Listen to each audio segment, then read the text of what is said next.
இறையேசுவில் அன்பார்ந்தவர்களே, இறைவாக்கினர் என்று அழைக்கப்படுகின்ற போது இறைவன் சொல்வதை உரைப்பது மட்டும் அவருடைய வாழ்க்கை என்று எண்ணுவோம். இறை வாக்கினர், இறைவன் சொல்லுவதை அவர் சொல்கின்றார், சிறப்பாக சொல்லுகின்றார், வலிமையாக சொல்லுகின்றார், அழுத்தம் திருத்தமாக சொல்லுகின்றார். அவர் சொல்வதை கேட்டு மக்கள் மனமாறுகின்ற அளவிற்கு சொல்லுகின்றார் என்பதோடு மட்டுமல்ல, மாறாக அவர்கள் தங்கள் வாழ்க்கையையே இழப்பதற்கு தயாராக இருக்க வேண்டும். வாழ்க்கைக்கு துணையாக இருக்கின்றவர்களையும் இழப்பதற்கு தயாராக இருக்க வேண்டும். இன்றைய முதல் வாசகத்திலே, உன் மனைவி இறப்பால், அந்த இறப்பு நேரத்திலே நீ எப்படி நடந்து கொள்ள வேண்டும், அந்த சோகத்தை வெளிக்காட்டாத அளவிற்கு நீ இருக்க வேண்டும், அந்த அடையாளமே இல்லாத அளவிற்கு நீ இருக்க வேண்டும் என்று அங்கே சொல்லுகின்றார். இதுதான் இறைவாக்கினர் வாய்ச்சொல் வழியாக மட்டுமல்ல, வாழ்க்கையாலும் இறைவன் கூறுவதை நிறைவேற்றுகின்றவர்களாக இருக்க வேண்டும். அடுத்தபடியாக ஒரு சில நேரத்தில் நாம் பார்ப்போம், ஒரே ஒரு குழந்தை இருக்கும், அதுவும் நன்றாக அழகாக இருக்கும், நன்றாக படிக்கக்கூடியதாக இருக்கும், நல்ல குணங்கள் அனைத்தையும் அது வைத்திருக்கும். ஆனால் அப்படிப்பட்ட குழந்தையை கடவுள் எடுத்து விடுவார். நம்மிடையே பல நிகழ்வுகள் அவ்வாறு நடந்திருக்கின்றன. அவ்வாறு எடுக்கப்படுகின்ற போது அந்த பெற்றோர் சோகத்தின் அதை கூறுவார்கள்.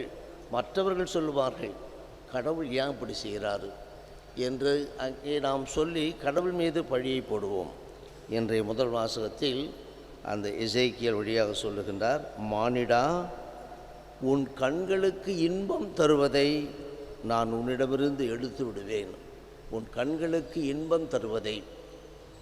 ஆனால் இங்கே நாம் பார்க்கின்ற போது, என் கண்களுக்கு எதுவெல்லாம் இன்பம் தருகிறது? பெற்றோருக்கு அந்த ஒரே குழந்தை நன்றாக படிக்கிறது, அழகாக இருக்கிறது, நல்ல விதத்தில் இப்படிப்பட்ட ஒரு குழந்தை எனக்கு கிடைக்கக்கூடாதா என்று மற்றவர்கள் ஏங்குகின்ற அளவிற்கு இருக்கின்ற போது, என் கண்கள் விரும்புவது, அந்த பெற்றோர் ஆசையோடு விரும்பி வளர்க்கிறது, அதை எடுத்துக்கொள்கின்றார் என்றால் பார்ப்போம். அதை எடுத்துக்கொள்கின்ற போது எவ்வளோ கஷ்டப்படுகின்றார்கள். இங்கே உங்கள் கண்களுக்கு இன்பம் தருவதை நான் எடுத்து விடுவேன்.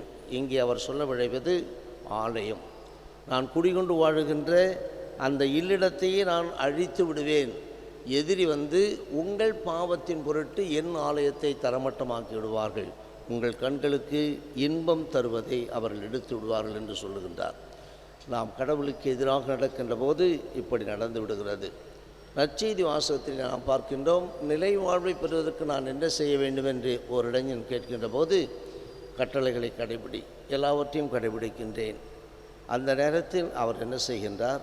அதற்கு உச்சபட்சமாக, நீ உனக்குள்ளதையெல்லாம் விற்று ஏழைகளுக்கு கொடுத்து விடு.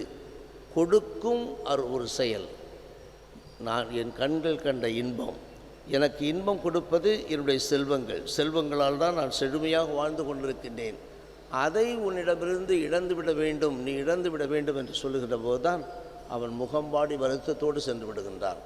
ஒரு சில நேரத்தில் நமக்கு ஒரு சில காரியங்கள் சுலபமாக இருந்து விடுகிறது. கோவிலுக்கு வருவது, திருப்பலி காண்பது, நன்மை வாங்குவது, இதுவெல்லாம் சுலபமாக இருக்கும். ஆனால் கடவுள் நம்மிடம் கொஞ்சம் கடுமையான ஒன்றை, நாம் விரும்பும் ஒன்றை எடுத்துக்கொள்ளப் போகின்றேன் என்று சொல்லுகின்ற போது நாம் அந்த நேரத்தில் தயாராக இருக்கின்றோமா? எதையும் இழப்பதற்கு தயாராக இருக்க வேண்டும். என்னை பின் செல்ல விரும்புகிறவன் தன்னையே மறுத்து தன் சிலுவையை நாள்தோறும் சுமந்து கொண்டு வரக்கூடியவனாக இருக்க வேண்டும். எதையெல்லாம் நான் இழந்திருக்கின்றேன், எதையெல்லாம் நான் இழக்க தயாராக இல்லை என்பதை எண்ணி பார்ப்போம். அப்போது கடவுளுக்கு உகந்த வாழ்க்கையை நம்மால் வாழ முடியும். ஆமீன்.